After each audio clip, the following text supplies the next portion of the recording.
संतानम नमो सिद्धाणं नमो आयरीयाणं नमो वज्रायाणं नमो लोये सवसाहुनं।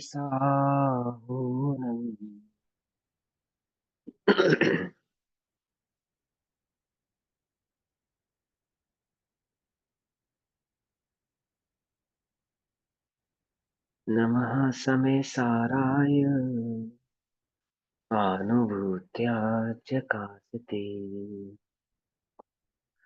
चित्स्वभावाय भावाय सर्वभावान्तरस्थिते।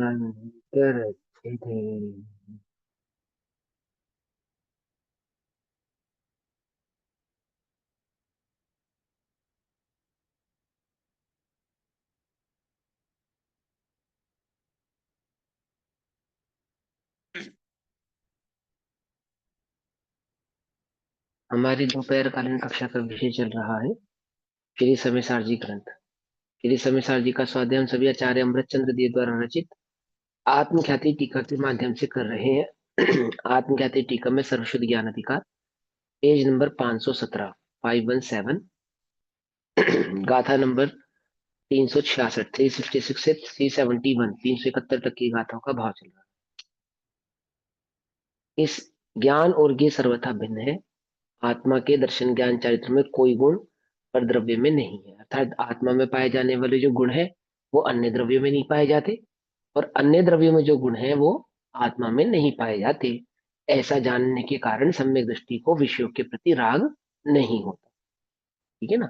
राग तो होता है, बोले राग होता है, लेकिन कब होता है? और राग द्वेष आदि जड़ विषयों में भी नहीं होते, सम्यक दृष्टि को भी नहीं होता। और किसको नहीं होता? जड़ विषयों में भी नहीं होते।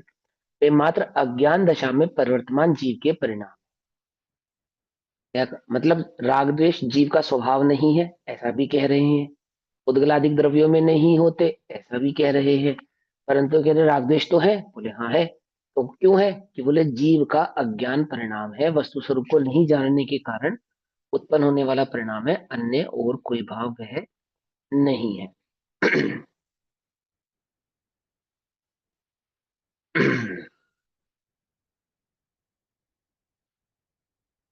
अब इसी अर्थ की गाथा कहते हैं। गाथा पाठ हमने कल कर लिया था, पढ़ना गाथा पाठ। गाथा पढ़ लेते हैं, कोई नहीं, इजी है। चारित्र दर्शन ज्ञान किंचित नहीं अचेतन विषय में, इस हेतु से यह आत्मा क्या हन सके उन विषय में। चारित्र दर्शन ज्ञान किंचित नहीं अचेतन कल्म में, इस हेतु से यह आत्मा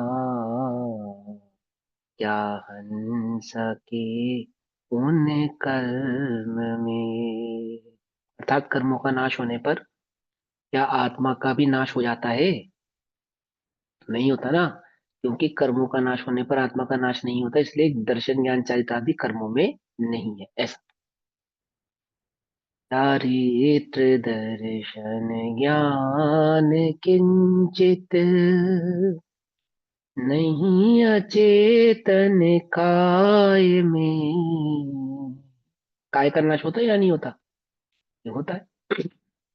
लेकिन आत्मा का नाश नहीं होता। क्यों? क्योंकि दर्शन ज्ञान चरित्र काया में नहीं है। इस हेतु से यह आत्मा क्या हन सके उन काय में, है ज्ञान का सम्यक्त्व का उपघात चारित्र का कहा। कहा तो है, ज्ञान का भी घात कहा है, सम्यक का भी घात कहा है, और चारित्र का भी घात कहा है। वहां और कुछ भी नहीं कहा, उपघात पुद्गल द्रव्य का। हाँ, कुछ और नहीं कह रहे हैं।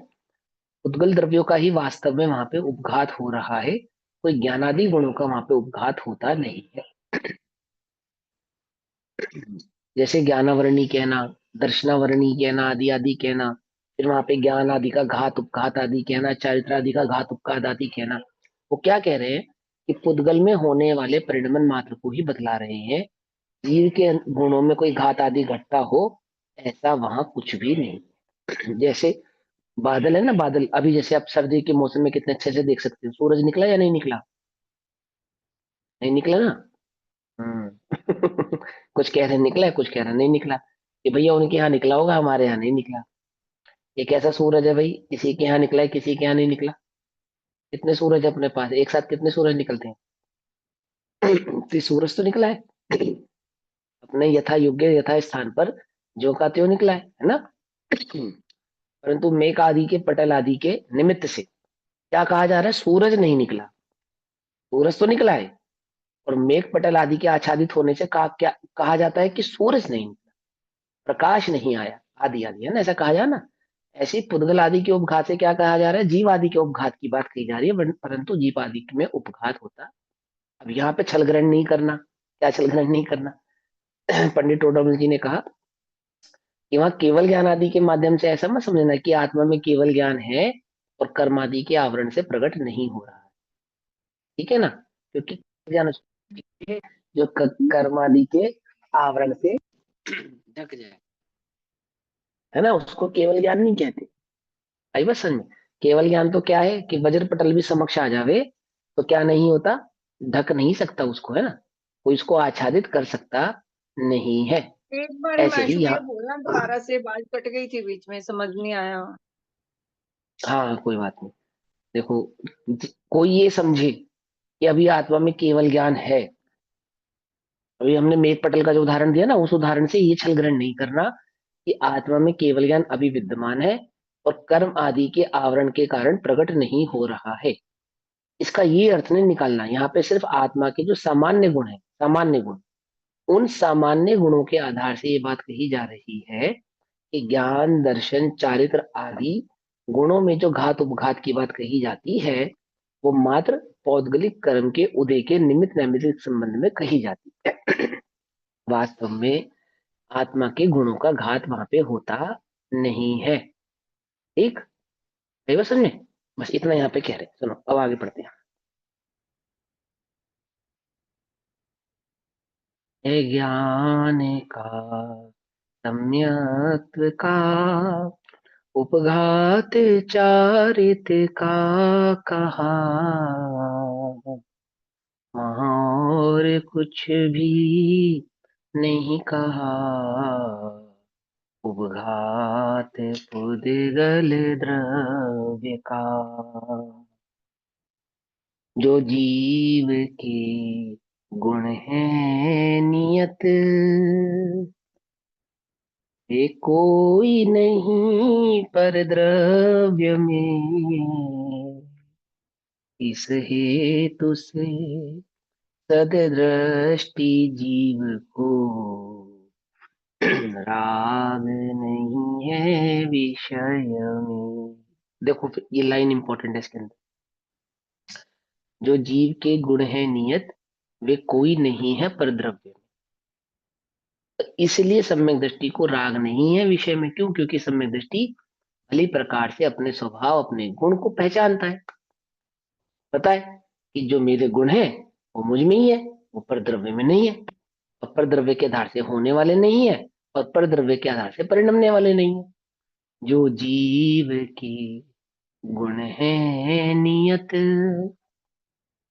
ये कोई नहीं पर द्रव्य में, इस हेतु से सदृष्टि जीव को आग नहीं है विषय में। अनुराग द्वेष विमोह तो राग द्वेष और मोह क्या है? अनुराग द्वेष विमोह तो जीव के अनन्य परिणाम है। इस हेतु से शब्दादि विषयों में नहीं राग आदि है। अर्थात पुद्गल आदि द्रव्यों में, शब्दादि विषयों में कहने का मतलब है पुद्गल आदि द्रव्यों में राग आदि नहीं है। क्यों? क्योंकि जो राग आदि भाव है वो तो जीव के अनन्य परिणाम है। कोई ये समझे कि पुद्गल आदि में राग द्वेष है, पुद्गल आदि के कारण राग द्वेष है, और पुद्गल आदि के उदय से जीव में राग द्वेष आदि उत्पन्न होते हैं, बोले ऐसा नहीं है। क्यों? क्योंकि राग द्वेष मोह है वो जीव के अनन्य परिणाम है। अनन्य माने कोई जीव से अलग है ऐसा नहीं है, जीव में ही है, जीव के ही है ऐसा। परंतु स्वभाव भी नहीं है ये भी, तो स्वभाव भी नहीं है और जीव के भी है, ऐसा कैसे हो सकता है? बोले देखो, दो प्रकार के परिणाम होते हैं जीव के।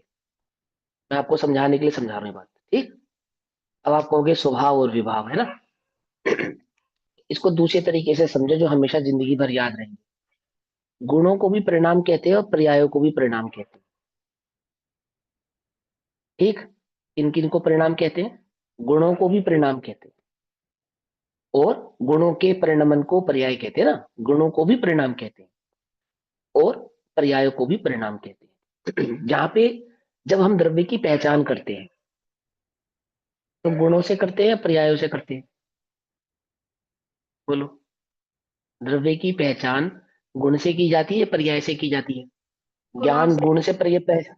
हाँ, भगवान की पहचान कर रहे हैं, जीव की पहचान कर रहे हैं, गुणों तो से। केवल ज्ञान से पहचान करें या ज्ञान गुण से पहचान करें, किससे करें? ज्ञान गुण से। ज्ञान गुण से। हाँ, यदि हम पर्याय से जीव की पहचान करेंगे तो बहुत गड़बड़ हो जाएगी। पहली गड़बड़ तो ये होगी कि अगर हम सम्यक दृष्टि को ही जीव मानेंगे तो जगत के समस्त मिथ्या दृष्टि जीव अजीव ठहराए जाएंगे। एक गड़बड़ है ना। यदि हम केवल ज्ञान को ही जीव मानेंगे तो जितने भी क्षयोक्षम ज्ञानी है वो सबके सब अजीब ठहराए जाएंगे, और पर्याय एक समय का माना जाएगा। बात समझ में आई नहीं आई? है भैया ना आवाज गड़बड़? कट रही है। हाँ, ये आपने लक्षणाभास वगैरह लगा दिया। ये एक कट रही है। एक इंटरनेट प्रॉब्लम, हाँ मुझे मालूम है कट रही है, मुझे मालूम है।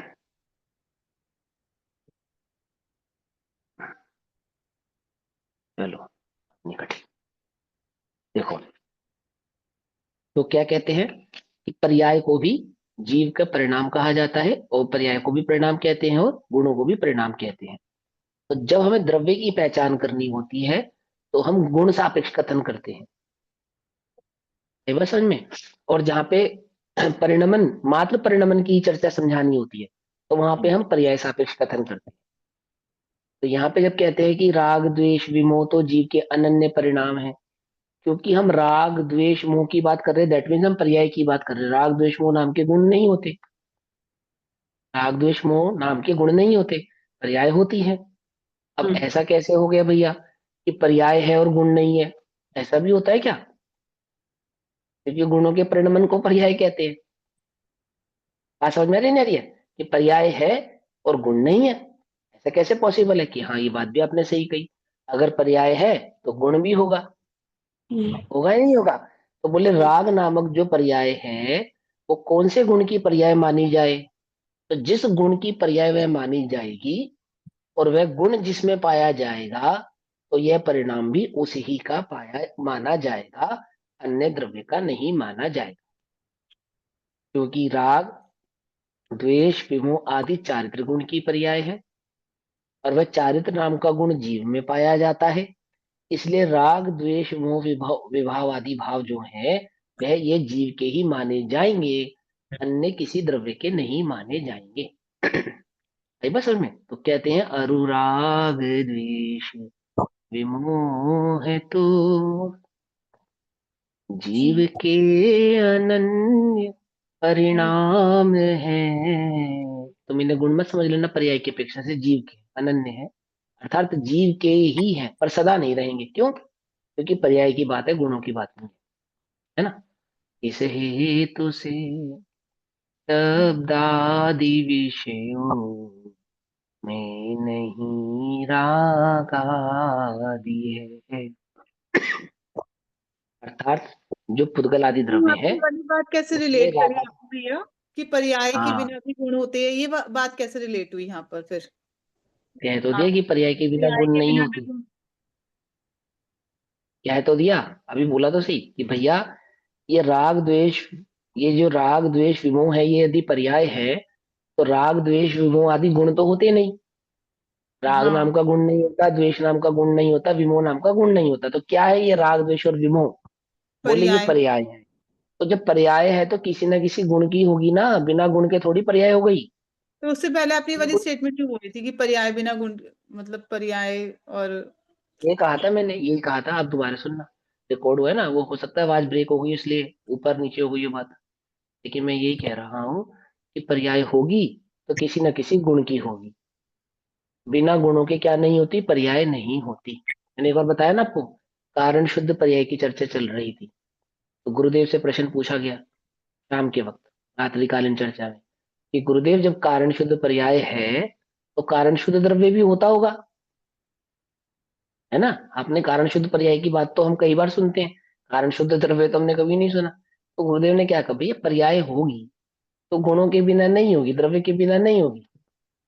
जो द्रव्य की सहज स्वाभाविक भाव, जो द्रव्य है ना जिसकी हम बात कर रहे हैं, वही कारण शुद्ध द्रव्य है, और उसी के प्रकट भाव को कारण शुद्ध पर्याय कहते हैं। माने जो कारण शुद्ध पर्याय के प्रकट होने का कारण है, शुद्ध पर्याय के प्रकट होने का जो कारण है, वो द्रव्य कारण शुद्ध द्रव्य कहलाता है। बस इतनी सी बात है ना। शुद्ध द्रव्य शुद्ध पर्याय के प्रकट होने का कारण है। आगे बात समझ में। ऐसे ही यहाँ पे सर कह रहे हैं कि राग द्वेष मोह मोह है, ये गुण है या पर्याय है? पर्याय। पर्याय। अगर पर्याय है तो किसी न किसी गुण की भी होगी। तो चरित्र। जिस गुण की ये पर्याय है, वह गुण जिसमें पाया जाएगा, ये पर्याय भी उसी द्रव्य की मानी जाएगी। यदि चारित्र नाम का गुण पुद्गल आदि द्रव्यों में पाया जाता तो ये राग द्वेष विमोह आदि पुद्गल के भी ठहराए जा सकते थे, परंतु ये किसी भी सूरत में पुद्गल के नहीं ठहराए जा सकते। बोले क्यों? क्योंकि जिस गुण की ये पर्याय है वह गुण वो जीव का जीव है। में ही पाया जाता है, इसलिए ये जीव के अनन्य परिणाम है। हिमांशु एक भैया, जो ज्ञान दर्शन चरित्र एक आगे हाँ, पीछे ये लिखे चरित्र। होते हैं, इसमें तो कोई एक फर्क एक नहीं एक पड़ता। एक एक एक एक एक करके। हाँ, पहले मीनाक्षी दीदी आप क्या पूछ रहे हो? भैया फिर ये चरित्र गुण की पर्याय हुई। हाँ, चारित्र गुण की पर्याय है दीदी। हाँ, जो राग द्वेष विमोह आदि भाव है, इन्हें चारित्र गुण की पर्याय माना जाता है। विभाविक पर्याय, स्वाभाविक नहीं, ठीक। विभाविक पर्याय ना। अब बोलो आप किरण आंटी जी, आप बताओ क्या कह रहे हो आप? मैं कह रही थी, जैसे ज्ञान दर्शन चरित्र जी शब्द कई बार आगे पीछे लिखे होते हैं ना, पहले कोई आ जाता कोई आता, इसमें भी कोई फर्क होता है जहाँ ऐसा कुछ नहीं मैं होता? कोई समग्र समग्र है, एक ही है। ज्ञान, ज्ञान की मुख्यता से कथन करना होगा तो ज्ञान पहले कह देंगे, दर्शन की मुख्यता से कथन करना होगा तो दर्शन पहले कह देंगे, है ना। चारित्र की मुख्यता से कथन करना होगा तो चारित्र पहले कह देंगे। गाथार्थ। दर्शन ज्ञान चारित्रम, दर्शन ज्ञान चारित्र अचेतन विषय में किंचित मात्र भी नहीं है। सिंपल सी बात है, दर्शन ज्ञान चारित्र उद्गल द्रव्यों में पाए जाता नहीं। अचेतन कहने का तात्पर्य यहाँ पे अन्य पांच पुद्गल। द्रव्यों की बात ना, सिर्फ पुद्गल नहीं। पुद्गल और अजीव दोनों हो गए ना, इसलिए अचेतन कहा यहाँ पे, सिर्फ पुद्गल नहीं कहेंगे। 5 द्रव्य है। हाँ, पांचों द्रव्य कहेंगे तो अचेतन कहेंगे या अजीव कहेंगे, समझे। जब पांचों द्रव्यों की बात कहेंगे तो पुद्गल नहीं कहेंगे, पुद्गल तो अजीब। एक द्रव्य है। जैसे आकाश द्रव्य है, काल द्रव्य है, धर्म द्रव्य है, अधर्म द्रव्य है, ये द्रव्य भी तो ना, ये पुद्गल थोड़ी है, अजीव है ये। हम्म, अजीब है। अजीब है ना, ऐसा अजीब और पुद्गल में अंतर समझ में आता है ना। पहले भी बताया था, भूले है ना, गड़बड़ नहीं करना। आप सुनो, किंचित मात्र भी नहीं है, इसलिए आत्मा उन विषयों में क्या क्या घात बात। करेगा। अर्थात या तो आत्मा का घात होगा तो उनका भी घात होगा, और या उन द्रव्यों का घात होने पर क्या आत्मा का घात हो सकता है? घात किसी भी द्रव्य का नहीं हो रहा, लेकिन समझाने की अपेक्षा से उदाहरण दे रहे हैं वो आपको एक बात का, है ना। दर्शन ज्ञान चारित्र अचेतन कर्म में किंचित मात्र भी नहीं है, इसलिए आत्मा उन कर्म में क्या घात करेगा, अर्थात कुछ भी घात नहीं कर सकता। कर्म आत्मा का घात नहीं कर सकते, आत्मा कर्म का घात नहीं कर सकता, अथवा आत्मा के घात होने पर कर्मों का घात नहीं होगा और कर्मों का घात होने पर आत्मा का घात नहीं होगा। घात किसी भी द्रव्य का नहीं होगा। ठीक है ना, ये उदाहरण के रूप में आपको समझा रहे हैं। दर्शन ज्ञान चारित्र अचेतन काय में किंचित मात्र भी नहीं है। काया का तो घात होता है ना, काया का तो घात होता है ना। हम्म, विचार करो ध्यान से, काया का भी घात होता है या नहीं होता है? दो बातें समझना है यहाँ पे, क्योंकि काया, काया जो है ना ये पर्याय है, तो पर्याय का तो घात होता है, परंतु पुद्गल द्रव्य है ना, पुद्गल द्रव्य का कभी घात होता नहीं है। जिसको हम समझते हैं ना कि शरीर जल के राख हो गया, मिट्टी हो गई, तो इसका घात खत्म हो गया, खत्म नहीं हुआ, उसका सिर्फ फॉर्म चेंज हुआ है। हाँ। फॉर्म चेंज होने को पर्याय कहते हैं। पर्याय का तो घात निरंतर होता ही रहता है, लेकिन द्रव्य का कभी घात होता नहीं है, और उसको भी घात नहीं कहते, उसको भी परिणमन कहते हैं।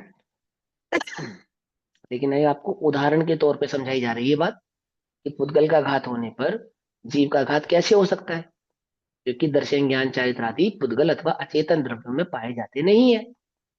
ऐसा समझा रहे हूं आपको, है ना।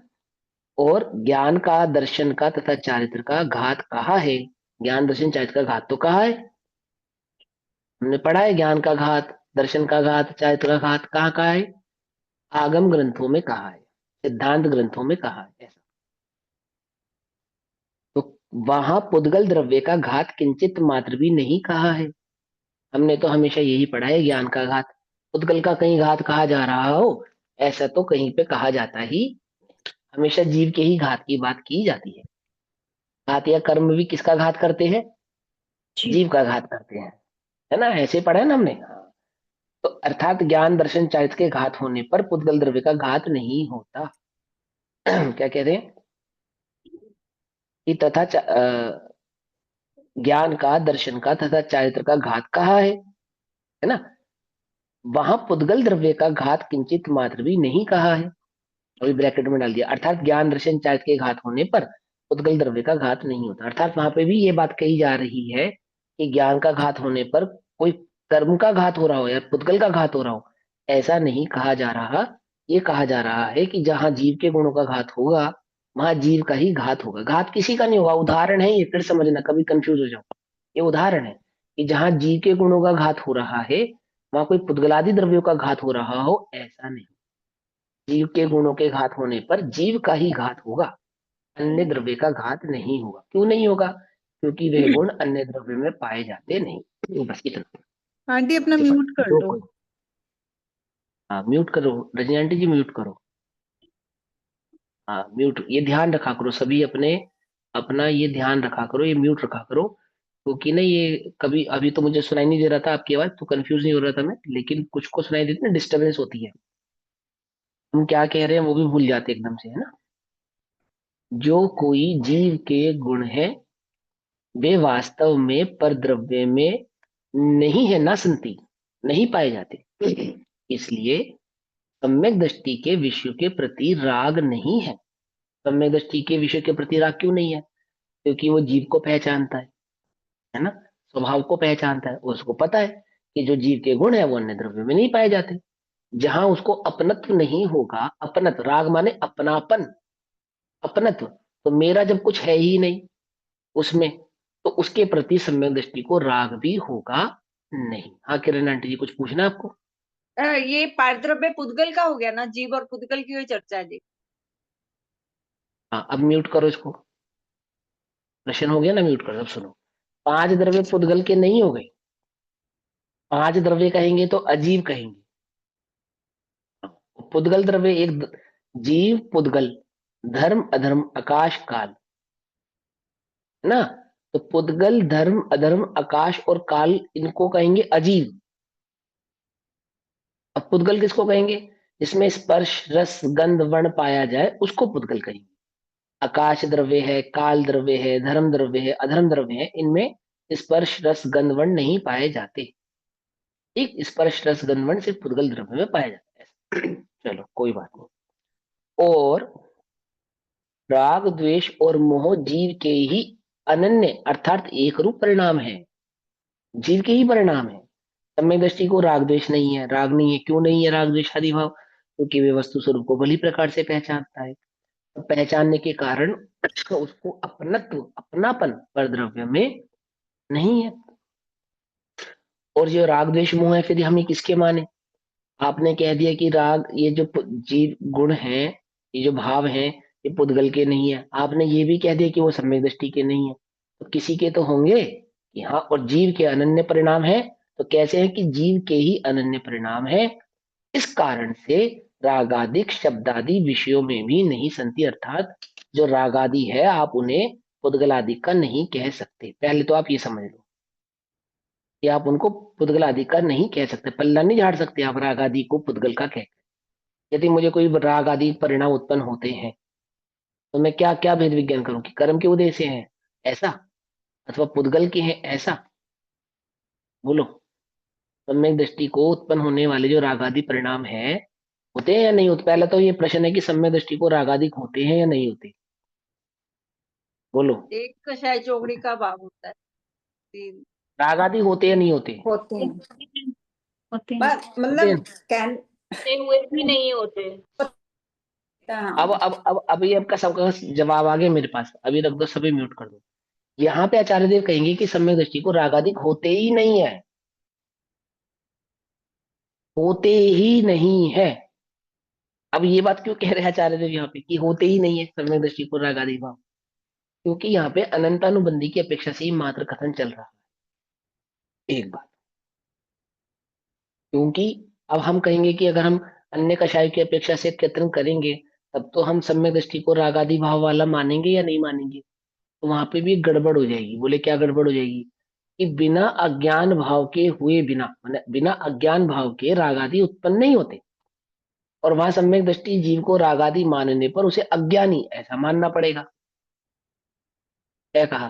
तो क्या आप सम्यक दृष्टि को करना कि कर्म के उदय से तो होते हैं, ये आपने पिछली गाथों में हमने पढ़ा ही है ना।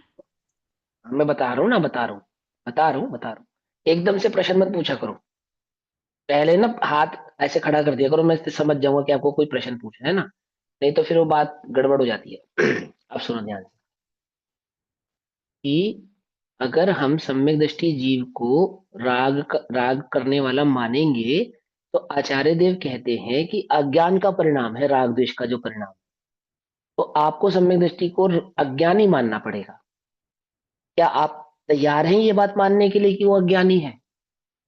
कि हम तो ये बात मानने के लिए तैयार नहीं है। क्योंकि वह अज्ञानी नहीं है, इसलिए सम्यक दृष्टि जीव रागी भी नहीं है, बिल्कुल भी नहीं है। एक बात है ना। अब जो आगे कही कि भाई हमने लेकिन सम्यक दृष्टि जीवों को राग आदि करते हुए तो देखा है, होते हैं राग आदि, होते हैं उनको। अब वहां पे आचार्य देव ने ये समझाया था आपको, देखो पहली बात तो ये है कि सम्यक दृष्टि राग आदि नहीं करता। कौन जानता है कि वह भोगता हुआ भी भोगता है या नहीं भोगता है? कौन जानता है? ये तो तुम्हें लग रहा है कि वो राग कर रहा है या नहीं कर रहा है। लेकिन वो जो छद्मस्त को समझा रहा है ना, तो क्या कहा उसको? उसको कह दे कि भाई कर्म के उदय के कारण है और कुछ नहीं। अब हो क्या रहा है वहां पे? वास्तव में हो क्या रहा है कि राग हो रहा है या नहीं हो रहा है? क्या हम उसे राग माने या नहीं माने? बोले चारित्र मोहिनी आदि कर्म के उदय को तो हम राग मानते ही नहीं। ऐसा भी कहा आचार्य देव ने कि हम उन्हें राग की श्रेणी में रखते ही नहीं है। हम राग बस एक ही चीज को मानते हैं, वह है अज्ञान। अज्ञान है इज इक्वल टू राग है, अज्ञान नहीं है इज इक्वल टू राग भी नहीं है। तुम्हें दिख रहा है तो तुम्हें दिखता होगा, कौन जानता है कि वह भोगता हुआ भी भोगता है या नहीं भोगता है, अथवा द्वेष आदि करता हुआ भी करता है अथवा नहीं करता है? कौन जानता है? तुम जानते हो या हम जानते हैं? कौन जानता है? वो केवल ज्ञानगम्य बात है, कोई नहीं जानता। बात समझ में नहीं समझ में? तो वो क्या कहते हैं आचार्य देव, हम तो एक अज्ञान को ही राग मानते हैं, और वास्तव में एक अज्ञान ही वास्तविक राग है। ठीक है ना? तो क्या कहते हैं, जैसे कहते हैं हाथी निकल गया तो पूंछ रह गई, बोले पूंछ को तो हम हाथी मानते नहीं, ऐसा। तो क्या कहते हैं कि वो हम अनंतानुबंधी चली गई, तो बस राग भी चला गया, खत्म हो गई बात। यही सारा खेल अज्ञान का था, अज्ञान चला गया है, अब कुछ भी बचा नहीं है, ऐसा। तो जो राग द्वेष आदि परिणाम तो होते हैं, वो किसके हैं? हम किसके बोले? बोले वो जीव के अनन्य परिणाम है, आप उन्हें पुद्गल का मत कहो। आप उन्हें पुद्गल का मत कहो। सम्यक दृष्टि के तो राग आदि होते नहीं, ये बात तो सही है। ऐसा छल ग्रहण मत करो कि सम्यक दृष्टि के राग आदि नहीं होते हैं, इसलिए मैं भी राग आदि वाला नहीं हूं। ऐसा छल ग्रहण नहीं करना। ये समझाएंगे आपको आचार्य देव। क्यों नहीं करना? क्योंकि क्या कहा यहाँ पे, और राग द्वेष और मोह मोह आदि जीव के ही अनन्य परिणाम है। इस कारण से रागादिक शब्दादि विषयों में नहीं है। आप उन्हें शब्दादि विषयों का कहो, ऐसा अनीति नहीं चलने वाली है। आपका ही परिणाम है वो। या मुझे मेरा परिणाम क्यों है? तो टीका में आचार्य देव समझाएंगे कि वे आपके अज्ञान का परिणाम है। यहाँ नीचे लिखा है, ब्रैकेट में भी लिखा है, राग द्वेष आदि ना तो सम्यक दृष्टि आत्मा में है और ना जड़ विषयों में है, तो वे मात्र अज्ञान दशा में रहने वाले जीव के परिणाम। अब अज्ञान दशा में रहने वाले जीव को यदि राग द्वेष आदि से पीछा छुड़ाना हो तो क्या करे? कि अपने अज्ञान का अभाव करे। ठीक है ना, सीधी सी बात। अज्ञान का अभाव होने पर राग द्वेष आदि भावों का अभाव ऑटोमेटिकली आपो आप ही हो जाता है। वास्तव में जो जिसमें होता है वह उसका घात होने पर नष्ट होता ही है। जो जिसमें होता है उसका घात हो जाने पर वह भाव भी नष्ट हो जाता है। जैसे दीपक और प्रकाश, तो दीपक का घात होने पर प्रकाश का घात होगा या नहीं होगा? होगा, बिल्कुल होगा। दीपक का घात हो जाने पर दीपक, वो मिट्टी के दीपक को दीपक नहीं कहते, है ना। वो तो व्यवहार में उपचार से दीपक कहते। तो क्या कहते हैं कि वो जो प्रकाशमय दीपक है, उस दीपक का घात होने पर यानी दीपक को मिटा देने पर प्रकाश भी मिट जाएगा। क्योंकि जो जिसमें होता है उसका घात होने पर उसमें मौजूद उस वस्तु का भी घात हो जाता है, ऐसा वो कह रहे हैं। ठीक। तो और जो जिसमें नहीं होता है उसका घात होने पर, जिसमें नहीं होता है तो जो उसमें नहीं है उसका घात नहीं हो। जैसे गुब्बारा फूट जाता है, तो गुब्बारे के अंदर हवा होती है ना, हवा, तो हवा का क्या होता है? हवा भी, गुब्बारा फूटने पर हवा भी फूट जाती होगी। गुब्बारा वेस्ट हो जाता है ना, तो उसके अंदर की हवा भी खत्म। ऐसे ही होता है ना, नहीं होता? कुछ बात समझ में ही नहीं। हवा का तो घात नहीं होगा, गुब्बारे का तो घात हो जाएगा। क्योंकि हवा गुब्बारे के भीतर भरी हुई जो हवा है वो गुब्बारे की नहीं है। जो जिसका होता है उसका नाश होगा, जो जिसका नहीं है उसका नाश भी नहीं हो। ऐसा। तो क्या कहते हैं, वास्तव में जिसमें जो होता है यदि उसका घात हो जाए तो उसमें मौजूद जो पदार्थ है उसका भी नाश हो जाता है। मैं मर जाऊंगा तो मेरी आंख तो जिंदा ही रहेगी, कान भी जिंदा रहेंगे, ऐसे ही है ना। बोले ऐसा नहीं है। उदाहरण कि देह का घात होने का मतलब है कि देह में मौजूद, प्राप्त, जैसे शरीर के मरते ही साथ सबसे पहले खून का क्या होता है?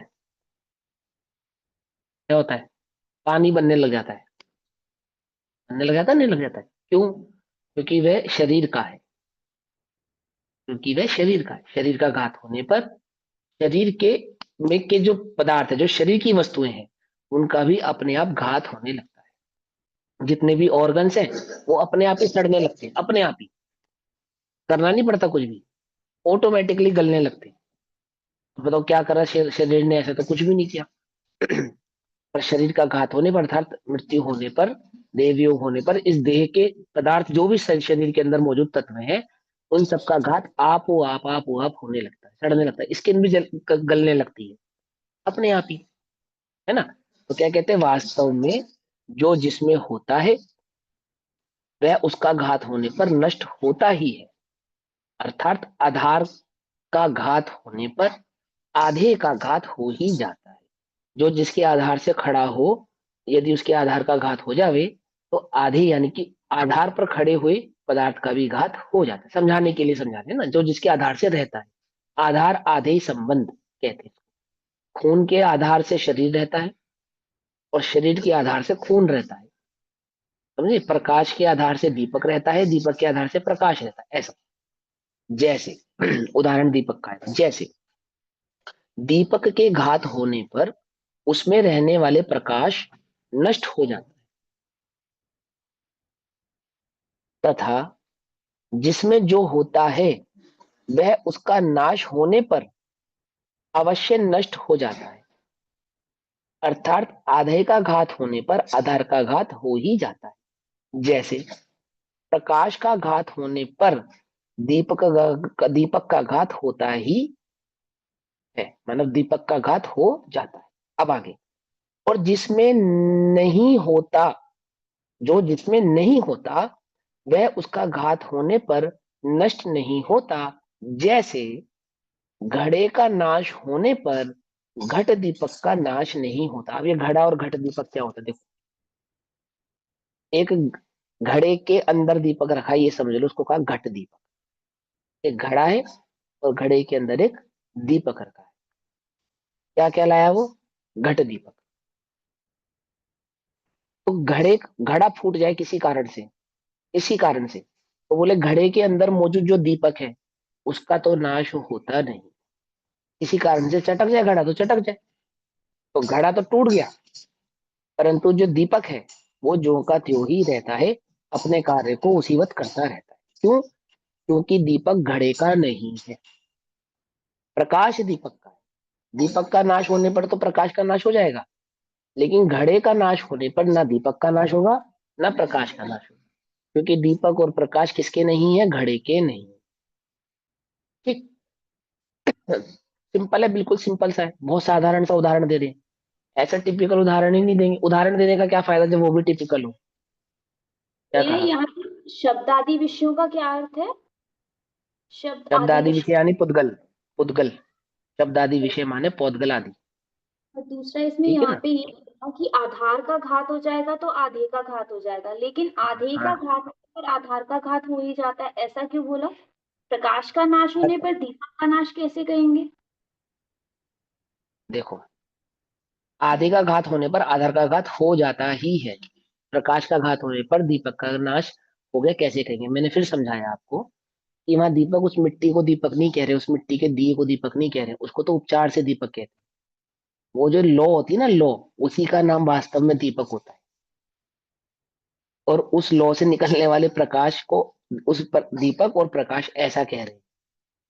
वो जो जिसमें तेल भरते हैं, जिस मिट्टी के कटोरी जैसे जो छोटा सा होता है, वो तो उपचरित दीपक है, वास्तविक दीपक नहीं है। समझे? जैसे उदाहरण के तौर पे आपको ये चीज वहां समझाई है तत्वार सूत्र के अंदर, गो, गो कहकर, तो गो किसे कहते हैं? कि गाय को गो कहते हैं। गो संस्कृत का नाम है गाय का। बोले गलत। बोले क्यों गलत? बोले गो धातु का अर्थ होता है जो गमन करता हो, गमन करने वाली वस्तु को गो कहते हैं। तो बोले फिर तो मनुष्य भी गो कहलाएगा, कुत्ता बिल्ली सब गो कहलाएंगे, जो भी चलेगा वो गाय कहलाएगा। मैं चलूंगा मैं भी गाय कहलाऊंगा, आप चलोगे आप भी गाय कहलाओगे, जो चलेगा, हवा चलेगी वो भी गाय कहलाएगी, जो चलेगा वही गाय कहलाएगा। तो कहीं ना कहीं किसी ना किसी को कुछ फिक्स तो करना पड़ेगा। अब मैं चलते समय तो गाय कहलाऊंगा और अन्य समय कुछ और कहलाऊंगा। तो कहने लगे हाँ ये बात तो आपकी सही है, फिर क्या करें? बोले नाम निक्षेप करना पड़ेगा इसके अंदर, उसको कहते हैं रूढ़ी। रूढ़ता लानी पड़ेगी उसके अंदर, है ना? समविभाग रूढ़ आदि आदि आपने पढ़े होंगे ना तत्वार सूत्र में। क्या रूढ़ता कर दी? कि गाय का नाम गो, गो एक पशु को गाय फिक्स कर दिया कि इसी को गाय कहेंगे हम, बस बाकी सबको गाय नहीं कहेंगे। हालांकि गाय का अर्थ तो है गमन करने वाला, लेकिन हम फिक्स कर दिया हमने कि इसी को गाय कहेंगे, अन्य किसी को गाय नहीं। ऐसे ही दीपक का वास्तविक अर्थ क्या होता है? जो लो होती है ना, लो प्रज्वलित होती है जो, उसको दीपक कहते हैं। जो बत्ती लेकिन डली वो, होती है उसमें। हाँ, जो बत्ती में अग्नि लगी होती है, अग्नि जो प्रकाशित होती है, तब वह दीपक ऐसा कहलाता है। इसलिए उन्होंने कहा कि आधार का नाश होने पर आधे का और आधे का नाश होने पर आधार का घात हो ही जाता है। अर्थात दीपक बुझ गया ऐसा नहीं कहते आप, दीपक बुझ गया। बोलो भैया दीपक कैसे बुझता, बुझा कर बताओ, बताओ कैसे बुझाओगे दीपक? आई बात समझ में? नहीं समझ में आई? है ना? दीपक बुझाने किसको बुझाते हो? जब आप कहते हो दीपक बुझा दो तो किसको बुझाते हो? ये लोगों को ही बुझाते हैं। हाँ, और जब कहते हो दीपक जला दो तो क्या जलाते हो? ये वो लोग ही प्रकाशित करते हैं, क्योंकि वास्तव में उस लोग को ही दीपक कहते हैं। ऐसा। आगे दीजिए समझ में। चलो अब आगे चलते हैं। तथा जिसमें जो नहीं होता वह उसका घात होने पर नष्ट नहीं होता। जैसे घट प्रदीप का घात होने पर घट का नाश नहीं होता। यदि घड़े का नाश कर दो तो घट के अंदर रखे हुए दीपक का नाश हो जाएगा, ऐसा नहीं है। लेकिन अगर वो जो घट के अंदर प्रकाशित दीपक है उसका नाश हो जाए, घात कर दिया जाए, वो बुझ जाए या मिट जाए, जो भी हो जाए उसके साथ, तो घड़े का भी घात हो जाएगा। बोले ऐसा नहीं। इस प्रकार से न्याय कहा है, इस प्रकार से आपको सिद्धांत समझा रहे हैं, न्याय समझा रहे हैं, अर्थात जो जिसका होता है उसका नाश होने पर उसमें मौजूद तत्व का या वस्तु का भी नाश हो जाता है, ये समझा रहे हैं। अब आत्मा के धर्म, दर्शन, ज्ञान और चारित्र पुद्गल द्रव्य का घात होने पर, फिर से समझेंगे, आत्मा के धर्म, दर्शन, ज्ञान और चारित्र उद्गल द्रव्य का घात होने पर भी नष्ट नहीं होते, क्योंकि धर्म, दर्शन, ज्ञान, चारित्र आदि पुद्गल द्रव्य में पाए नहीं जाते। वे पुद्गल द्रव्य के नहीं है, ना वे पुद्गल द्रव्य के गुण है। पुद्गल द्रव्य का नाश होने पर, घात नष्ट होने पर, कहने का क्या तात्पर्य? जब जैसे केवल ज्ञान प्रकट होता है तो समुद्र घात होता है, तो पुद्गल द्रव्य के से रज कर्म जो होता है जितना भी, सबका घात कर देते हैं। अथवा सम्यक दर्शन आदि जब प्रकट करते हैं तब क्या करते हैं? मोहिनी कर्म आदि प्रकृतियों का उपशम करते हैं अथवा क्षय करते हैं, करते नहीं करते? इसी प्रकार से अन्य अन्य प्रकार से कर्मों का नाश, कर्मों का घात किया जाता है, या पौद्गलिक द्रव्यों में अन्य अन्य वस्तु का घात नाश होता हुआ देखा जाता है, देह आदि का घात होता हुआ देखा जाता है। परंतु देह आदि के घात होने पर जीव आदि का घात नहीं होता है। बोले क्यों नहीं होता है? क्योंकि जैसे घट दीप के में घट का नाश होने पर घट प्रदीप का नाश नहीं होता, ऐसे ही घट का नाश होने पर, पुद्गल का नाश होने पर आत्मा का घात नहीं होता, उसका नाश नहीं होता। इस प्रकार से ने कहा है, अब आत्मा के धर्म, दर्शन, ज्ञान और चारित्र पुद्गल द्रव्य का घात होने पर भी नष्ट नहीं होते, और दर्शन, ज्ञान, चारित्र का घात होने पर भी पुद्गल द्रव्य का नाश नहीं होता। सीधी सी बात है, अगर ज्ञान, दर्शन, चारित्र का घात होगा, पुद्गल का घात नहीं होगा, ये तो स्पष्ट है। इसलिए इस प्रकार यह सिद्ध होता है कि दर्शन, ज्ञान, चारित्र पुद्गल द्रव्य में नहीं है, क्योंकि यदि ऐसा ना हो तो दर्शन, ज्ञान, चारित्र का घात होने पर पुद्गल द्रव्य का घात, पुद्गल द्रव्य के घात होने पर दर्शन, ज्ञान, चारित्र का अवश्य ही घात होना चाहिए। ठीक, ऐसा होने से जीव के जो जितने गुण हैं वे सब पुद्गल द्रव्य में नहीं है, यह इस भली भांति देखते मानते हैं। ठीक, क्योंकि यदि ऐसा ना हो तो यहाँ भी जीव के गुणों का घात होने पर पुद्गल द्रव्य का घात, और पुद्गल द्रव्य के घात होने पर जीव के गुणों के घात का अनिवार्य संबंध हो जाएगा, है ना? दोनों के अंदर क्या हो जाएगा? अनिवार्यता आ जाएगी, अविनाभावी संबंध हो जाएगा। किंतु ऐसा नहीं होता। इसी से यह सिद्ध हुआ है कि जीव के कोई गुण पुद्गल द्रव्य में नहीं। अब अंत की दो गाथाएं, वो प्रश्नवाचक है, क्या कहते सुनो। यदि ऐसा है तो सम्यक दृष्टि को विषयों में राग किस कारण से होता है? क्यों, यह सम्यक दृष्टि को राग होता है या नहीं होता है? बोलो, है ना? अभी हमने चर्चा की ना, तो आचार्य उत्तर देंगे, देखो उसका क्या देते हैं।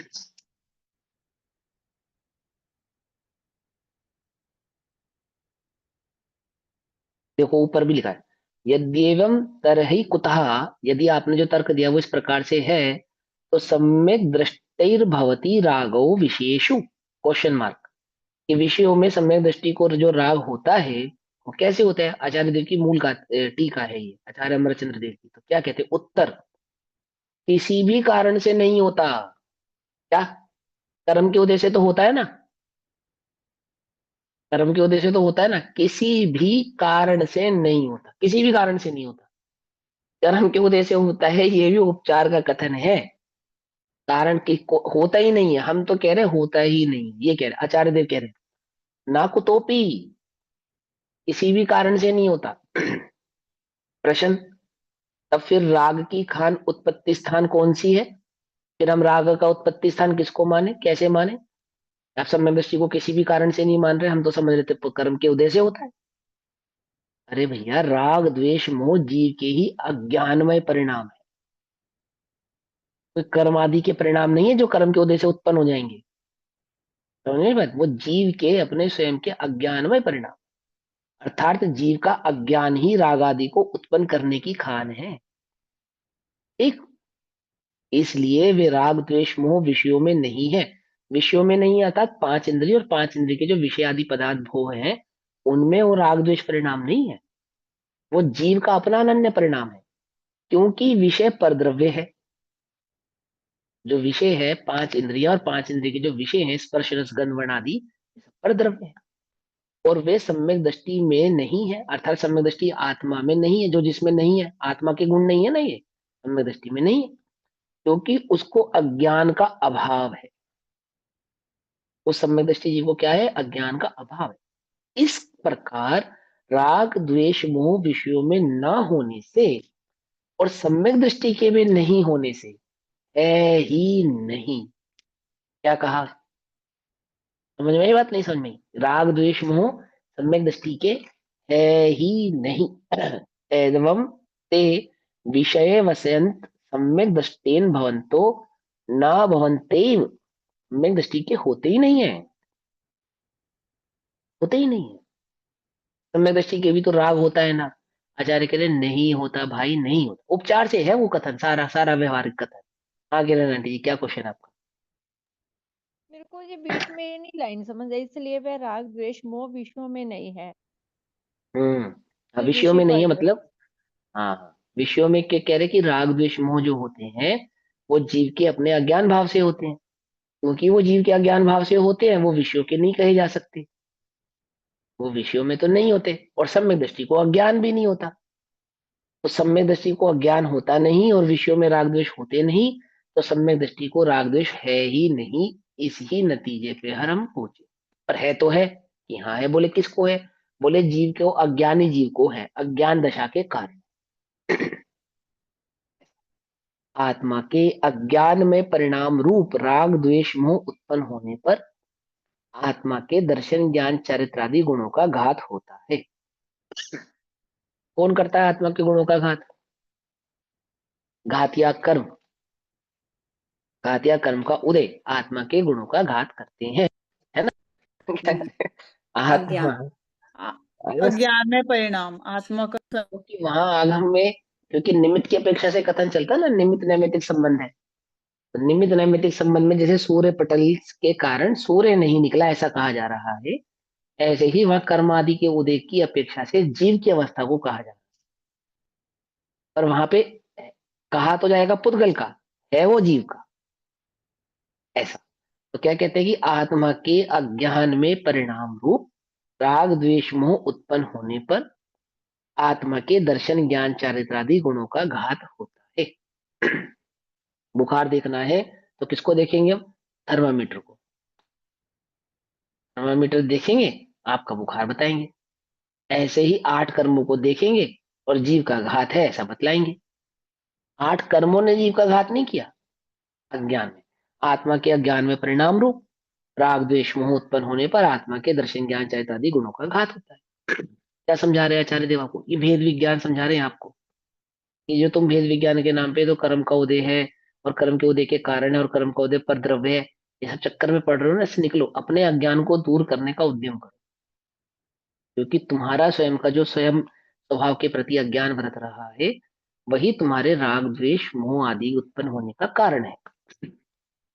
अभी तुम्हें क्रोध आदि उत्पन्न होता है तो क्या मानते हो किसके कारण है? या कर्म के उदय के कारण हो गया। हम तो कितने, हम कैसे हैं? उज्जवल हूँ कुंद धवल हूँ प्रभु, पर से न लगा हूँ किंचित भी। हम तो ऐसे हैं। तो आचार्य कह रहे हो तो बात सही है कि तू पर से नहीं लगाए। हम तो पूछ रहे राग कैसे, ये राग क्रोध द्वेष आदि कैसे आ रहे हैं? ये पर के कारण आ रहे हो? बोले नहीं, गलत बात। बोले राग द्वेष पर के नहीं है। हाँ, ये पर के नहीं है, तू इसे पर के खाते में डाल के गड़बड़ कर रहा है। किंतु गुणों के घात होने पर भी अचेतन पुद्गल द्रव्य का घात नहीं होता, और पुद्गल द्रव्य के घात होने पर दर्शन ज्ञान चारित्र आदि का घात नहीं होता। इसलिए जीव के कोई भी गुण पुद्गल द्रव्य में नहीं है, ऐसा जानते हुए सम्यक दृष्टि को अचेतन विषयों में रागादिक नहीं होते, अपनत्व नहीं होता। एकत्व, ममत्व, कर्तृत्व और भोक्तत्व भाव सम्यक दृष्टि को पर द्रव्यों में नहीं होता। राग द्वेष मोह पुद्गल द्रव्य में नहीं है, वे जीव के ही अस्तित्व में अज्ञान से उत्पन्न होते हैं। जब अज्ञान का अभाव हो जाता है अर्थात सम्यक दृष्टि होता है, तब राग द्वेष आदि उत्पन्न नहीं होते हैं। इस प्रकार राग द्वेष मोह ना तो पुद्गल द्रव्य में है और ना सम्यक दृष्टि में ही होते हैं। तो किस लिए होते हैं, किसमें होते हैं? इसलिए शुद्ध द्रव्य दृष्टि से, शुद्ध द्रव्य दृष्टि से देखने पर वे है ही नहीं। समझे बात? सम्यक दृष्टि जीव को शुद्ध शुद्ध द्रव्य दृष्टि से देखने पर जो राग द्वेष आदि है वे वास्तव में है ही नहीं, और पर्याय दृष्टि से देखने पर वे जीव के अज्ञान अवस्था में है, ऐसा जानना चाहिए। बस इतना, क्योंकि वहां राग द्वेष गुण नहीं है ना, पर्याय है, इसलिए पर्याय दृष्टि से देखने पर वह जीव के अज्ञान अवस्था में पाए जाते हैं, ये समझना चाहिए। अब आगे तो हमें क्या दूर करना है? अपना अज्ञान दूर करना है। अपना अज्ञान कैसे दूर होगा? हम स्वयं करेंगे। जब भी अपने को राग द्वेष आदि तीव्र हो, मंद हो, जैसे भी हो, वर्त रहे हैं नहीं वर्त रहे हैं, कि कर्म के उदय के कारण है भैया, हम तो भगवान आत्मा है, ऐसी गड़बड़ नहीं करना। ठीक है ना? उसको दूर करने का उपाय करना। अब कलश नंबर 218 इसी भाव को अब इस अर्थ का कलश रूप काव्य कहते हैं। आचार्य अमरचंद्र देव 218 नंबर का कलश कहेंगे, यही भाव जो हमने भी 7 गाथाओं में पढ़ा ना। 7 गाथा है ना टोटल? हाँ, 7 गाथाओं में, 1 2 3 4 5 6 गाथाओं में जो हमने ये भाव पढ़ा है, इन 6 गाथाओं के भाव को 218 नंबर के कलश में आचार्य देव कहते हैं।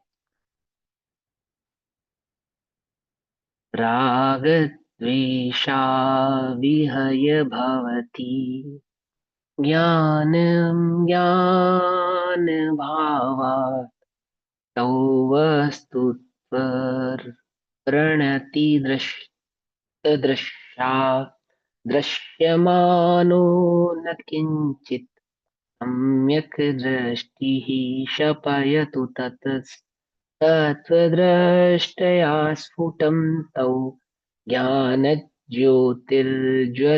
सहजन् येन पूर्णार्चलार्ची।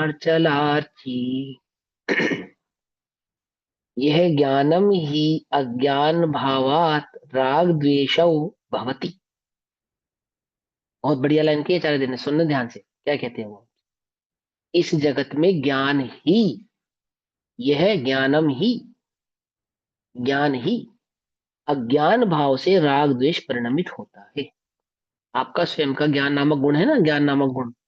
ये ज्ञान नामक गुण क्या है कि इसका जो परिणमन क्या है? अज्ञान के कारण राग द्वेष मोह आदि भाव रूप से परिणमित होता है।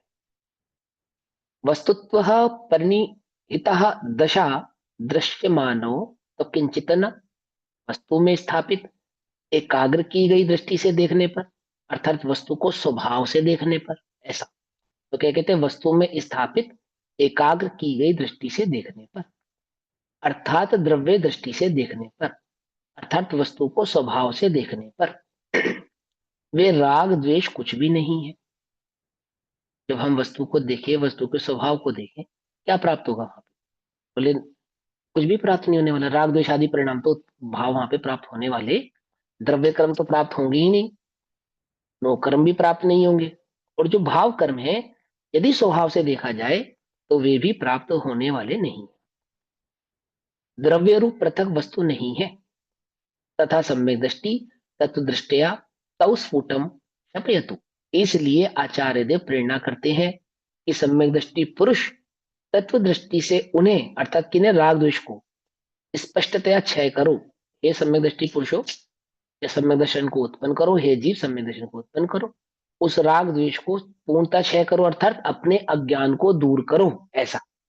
क्योंकि क्या कहा उन्होंने? अज्ञान भाव में उत्पन्न होने वाले जो राग द्वेष परिणाम, अब वो तुम्हें राग द्वेष परिणाम को पूर्णतः क्षय करना है या नहीं करना है? कि हाँ करना है। तो बोले क्या करें? बोले अपने अज्ञान को दूर करो, ऐसा आचार्य देव प्रेरणा करते हैं कि सम्यक दृष्टि पुरुष तत्व दृष्टि से उन्हें, उन्हें मतलब राग द्वेष को स्पष्टतया क्षय करो, अर्थात दूर करो, उनका अभाव करो। ये पूर्ण अचल अर्ची सहजन ज्ञान ज्योति ज्वलती, कि जिससे पूर्ण और अचल जिसका प्रकाश है, ऐसी देदीप्यमान सहज ज्ञान ज्योति प्रकाशित हो। अर्थात मात्र ज्ञाता दृष्टा स्वभाव प्रकाशित हो, प्रकटपना प्रकाशित हो, शुद्धोपयोग प्रकाशित हो, या और सरल भाषा में कहे तो केवल ज्ञान प्रकाशित हो, बस इतना। तो क्या कहते हैं कि जिससे पूर्ण और अचल, पूर्ण और अचल, पूर्ण और अचल जिसका प्रकाश है, ऐसी कौन सी है ज्ञान की ज्योति, वो जो पूर्ण भी है और अचल भी है, केवल ज्ञान। ठीक है ना। तो देदीप्यमान सहज ज्योत ज्ञान ज्योति प्रकाशित हो। राग द्वेष कोई पृथक द्रव्य नहीं है, ना राग द्वेष कोई पृथक गुण है, ना ही राग द्वेष कोई पृथक द्रव्य। वे राग द्वेष परिणाम है, परिणाम है अर्थात पर्याय है, जीव के अज्ञान भाव से होते हैं। इसलिए सम्यक दृष्टि होकर, अर्थात वस्तु के स्वरूप को पहचान कर अपने अज्ञान को दूर करके तत्व दृष्टि से देखा जाए, तत्व को स्वभाव से समझा जाए, तो वे राग द्वेष कुछ भी वस्तु नहीं है, ना वे गुण है, ना वे द्रव्य है, कुछ भी वस्तु नहीं है, वे कुछ भी नहीं है, ऐसा दिखाई देता है। और घाती कर्मों का नाश होकर केवल ज्ञान उत्पन्न होता है। अब आगे की गाथा में यह कहेंगे कि अन्य द्रव्य को गुण उत्पन्न नहीं कर सकता, इसका सूचक काव्य कहते हैं। एक द्रव्य दूसरे द्रव्य का नहीं है तो कह ही दिया। अब एक द्रव्य दूसरे द्रव्य में किसी प्रकार के गुणों को उत्पन्न नहीं करता, इस बात को कहेंगे। एक प्रकार का रिवीजन है ये सब आचार्य देव हमको पहले बता ला चुके हैं, समझा चुके हैं, लेकिन आपके ज्ञान को क्या कर रहे हैं, सर्व शुद्ध ज्ञान अधिकार है ना, सर्व प्रकार से शुद्ध कर रहे हैं। अब एक द्रव्य दूसरे द्रव्य में किसी प्रकार के गुणों को उत्पन्न नहीं करता है, उस बात को आचार्य देव आगे की गाथाओं में श्लोक में कहेंगे। तो अभी समय हुआ, वो चर्चा हम कल करेंगे। तब तक सभी के लिए जय जिनेन्द्र, ओम नमः सिद्धेश्वर। भैया हाँ दीदी बोलो। एक लाइन का सेंटेंस का अर्थ बताना। तलवार के धार के पानी जैसे हवा में चलायमान नहीं होता, इसका क्या भाव हुआ? तलवार के धार के, तलवार की धार का पानी हवा से चलायमान नहीं हाँ होता। चलायमान नहीं होता, हाँ, तलवार की धार का मतलब पानी, मतलब जो तलवार का, देखो सुनो, ये ना ये कहावत है, इसको एक कहावत के तौर पे कहा जाता है। तो जो वर्ब तलवार है पे एक धार तरीके लगाई, से। हाँ, जो तलवार पे धार लगाई जाती है ना, धार, जो हम्म तलवार पे धार लगाई जाती है, तो वो कहते उस धार को कहते हैं धार का पानी। मतलब उस धार की महीनता को कहा जाता है धार का पानी। तलवार हम्म की उस महीनता को पत्थर पे घिस के, एक स्पेशल पत्थर होता है धार बनाने का, उस पर पानी डाल डाल के रगड़ा जाता है तलवार को बकायदा। आजकल तो मशीन आ गई, मशीनों से धार लगाते। पुराने जमाने में क्या करते थे, पहले क्या करते थे कि पत्थर पे एक स्पेशल पत्थर होता है धार बनाने का भी, और उस पर पानी डाल के तलवार को एक साइड से रगड़ा जाता था, घिसा जाता था। हम्म घिसने के बाद जब उस पर धार चढ़ती थी, तो अब वो धार जो बन गई, तो अब उस धार को भी क्या करते थे, उसमें जैसे दांत होते हैं ना, हमारे दांत होते हैं, ऐसे दांत वाली धार बनती थी। हम्म फिर उसको ठीक करने के लिए क्या करते थे, एक वो लेते थे, क्या नाम है, चमड़े की कोई वस्तु लेते थे, चमड़ा, और उस चमड़े पे उसको ऐसे रगड़ते थे, ऐसे ऐसे रगड़ते थे। ऐसा करने से क्या होता था कि वो जो धार होती थी, एक तो बिल्कुल महीन हो जाती थी, बिल्कुल बारीक हो जाती थी, शार्प हो जाती थी, और किसी भी चीज को जब काटेगी तो बहुत शार्पली काटेगी, इतनी शार्पली, बहुत शार्पली काटेगी, उसको खराब नहीं करेगी, मतलब काटते समय उस वस्तु को खराब नहीं करेगी, बस शार्प कर देगी। तो जो उसकी शार्पनेस है तलवार की, उसको कहते हैं धार का पानी। तो हवा में जब तलवार घुमाई जाती है, तो आपको पता है जी फोर्स कहते हैं इसको फिजिक्स के अंदर, कि जब धार वाली वस्तु को प्रेशर से कहीं घुमाया जाए ना, तो हवा भी धार को खराब कर सकती है। जो हवा होती है ना, हवा, आपको पता है ट्रेन की अच्छा। स्पीड बढ़ाते हैं जब उसके चलाते हैं, हम्म तो जो आगे का इंजन होता है उसके डिजाइन पे डिपेंड करता है कि ट्रेन कितनी तेज दौड़ेगी। सही बात समझ में, ट्रेन कितनी तेज दौड़ेगी, प्लेन का डिजाइन डिपेंड करेगा इस बात पे कि जो उसके आगे का फेस है किस प्रकार से बनाया जाए, उसके फेस पे डिपेंड करेगा कि वो कितनी ऊंचाई पर कितनी तेजी से उड़ सकता है। ऐसे ही धार, हवा में चलाने से धार खराब हो सकती है, लेकिन किसी कुशल कारीगर ने कुशलता पूर्वक यदि उस पर धार चढ़ाई हो, तो तलवार की धार हवा में घुमाने से खराब नहीं हो सकती। ये जी निशंकित ऐसे कुशल अंग में, हाँ, है ना। हाँ निशंकित अंग में था। जैसे वस्तु स्वरूप के हाँ, जानने वाले जो सप्त भयों से रहित है ना, वो उसे अब मिथ्यादृष्टि जीव उसे अब अपनी बातों से उसे चलायमान नहीं कर सकते, इस टाइप से उसका नहीं कर भाव। सकते, हाँ हाँ हाँ, मतलब वो हम्म समझा रहे ना। अब वो उदाहरण, वो उस जमाने में वही वाले उदाहरण दिए जा रहे, क्योंकि वो जो फिजिक्स के लॉज अब अभी हम पढ़ते हैं ना इसमें, वो तो बच्चे बच्चे को यूं साधारणता ही पता थे, क्योंकि हम वही काम करते थे ना सब। कृषि प्रधान देश था हमारा और श्रम प्रधान देश था, ये सब कार्य होते थे, क्या नाम है, युद्ध वुद्ध के, ये तो सब कॉमन सी बात है बिल्कुल, कि धार जो होती तलवार की हवा में घुमाने से खराब हो सकती है, लेकिन अगर कुशलता से चलाई गई हो तो हवा में प्रेशर से चलाने पर भी उसकी धार खराब नहीं हो सकती, ऐसा। ठीक है। समझिए बात। तो कह रहे जैसे तलवार की धार का पानी हवा में घुमाने पर क्या नहीं करता, उसको धार को खराब नहीं करता, खराब नहीं करता। ठीक है। उसी प्रकार सम्यक दृष्टि को कोई चलायमान नहीं करता, ऐसा, इतनी सी बात। ठीक है। हवा काटने से धार खराब नहीं होती, ये कह रहे हो क्लियर हो गया। ना। चलो ठीक है भाई, जय जिनेन्द्र, ओम नमः शिवाय। निज निधि निज में बताई, ये है यह अनंत। अनंत उपकार है, उसके लिए जिनवाणी माँ को वंदना शतबार। नमो हरिहंताय, नमो हरिहंताय।